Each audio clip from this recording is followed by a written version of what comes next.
Salut à tous, ici Seed Sailing à Concarneau, première étape de notre grand voyage qui débute très bientôt. Ça fait plusieurs semaines qu'on travaille d'arrache-pied pour faire en sorte que le bateau soit prêt pour le départ et j'ai envie de vous présenter tout ce qu'on a fait à bord d'Alba.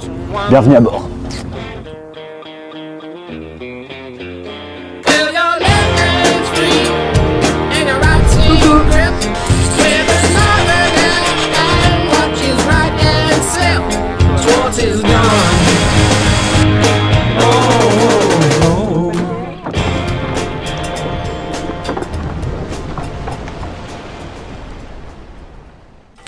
Là, on est en train de préparer le bateau pour mettre le gros sticker avec notre logo dessus.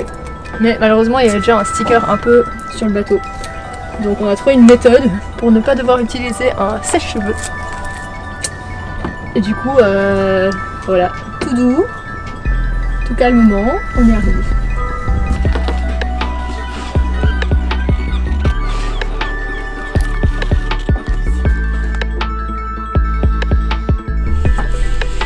Très versant quand même.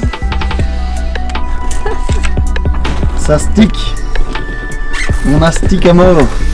Par contre, Matt, on a oublié de te dire, donc les stickers tiennent mais ils peuvent pas être mouillés. Ah ok. Ça va, super. Ça va? Donc tu te démerdes. Et tu peux mouiller l'autre côté. Ah, de l'autre côté, ça va. Donc tu gites mais par là. On sera toujours bâbord à mieux.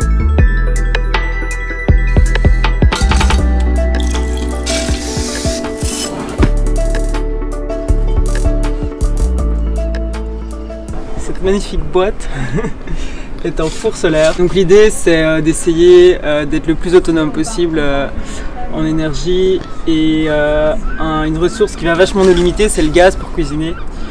Et donc le but c'est avec ces réflecteurs ici de réussir à concentrer les rayons du soleil au milieu de cette boîte qui est genre isolée en polystyrène et donc qui va garder la chaleur, et on va venir rajouter une vitre ici pour que les rayons du soleil passent mais que ce soit le plus isolé possible. Et avec ça, normalement, il y a moyen de faire bouillir de l'eau, de faire des gâteaux, peut-être même du pain. C'est la théorie. Hein. Non, en vrai, c'était surtout compliqué d'essayer de faire avec des matériaux de récupération, mais de vouloir que ça fonctionne quand même bien. C'est toujours un peu l'équilibre à trouver de... Ok, c'est de la récup, mais je veux quand même que ce soit efficace, donc est-ce que j'achète quand même des trucs plus nouveaux pour que ce soit plus droit et bien fait. Et donc là, on a un peu un mix des deux, donc on verra bien si ça a marché comme compromis.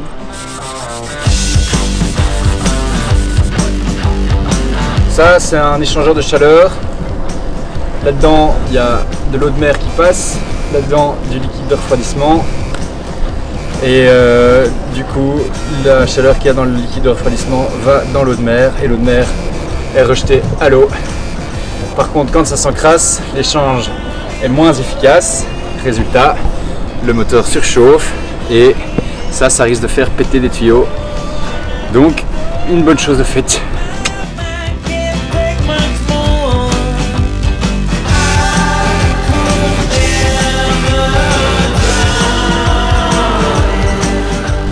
Très content de ce nouveau thermostat, le fier à lui.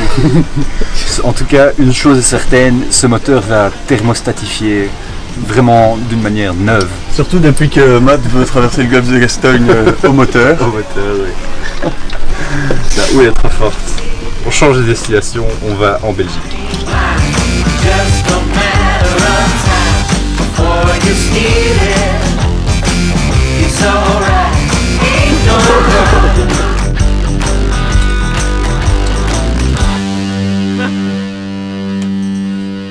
Quelque chose de super important sur le bateau, c'est aussi l'électricité. Il faut qu'on puisse être autonome en énergie. Il faut qu'on soit un petit peu malin dans notre consommation et aussi du coup notre production. Je vais vous montrer comment nous on a organisé tout ça. Donc la première chose à faire, c'est de calculer sa consommation, ses besoins en énergie. J'ai réalisé ici un document Excel dans lequel j'ai calculé tous nos besoins énergétiques. Pour tous les instruments qui consomment, j'ai trouvé la puissance, je l'ai transformé en intensité.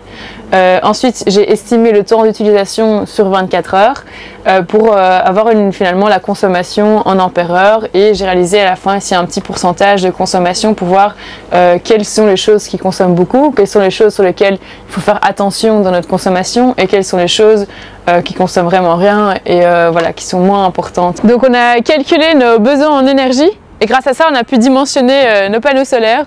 Et donc on a opté pour un panneau ici de 170 watts et un deuxième panneau de 365 watts.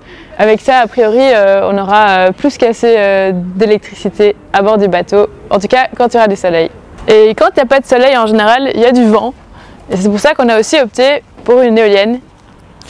C'est Nico qui est en train de la monter. On a hâte de l'essayer, c'est une éolienne de 300 watts. Avec l'éolienne et les panneaux, on devrait pouvoir être autonome en énergie.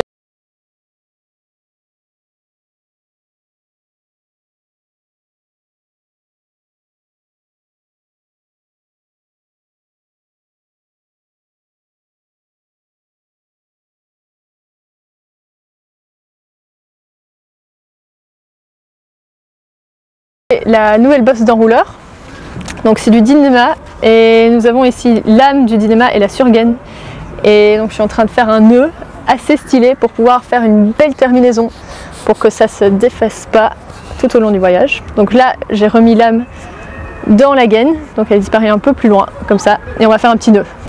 Donc c'est un nœud constricteur que je vais faire qui ne se desserre pas, donc c'est un nœud assez stylé, donc tout petit.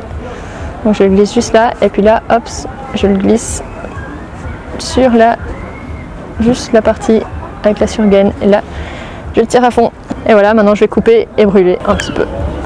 Voilà, et puis la partie ici. Et on a une belle terminaison de Dynéma. On espère que cette immersion dans notre monde vous a bien plu. On se retrouve très vite pour plus de contenu sur cette chaîne YouTube. N'hésitez pas à vous abonner. Le grand départ est prévu pour ce vendredi, donc on vous promet plein d'images et de vidéos de navigation, d'aventure, ça va être merveilleux. En attendant, le travail continue, donc on vous dit au revoir et à très bientôt.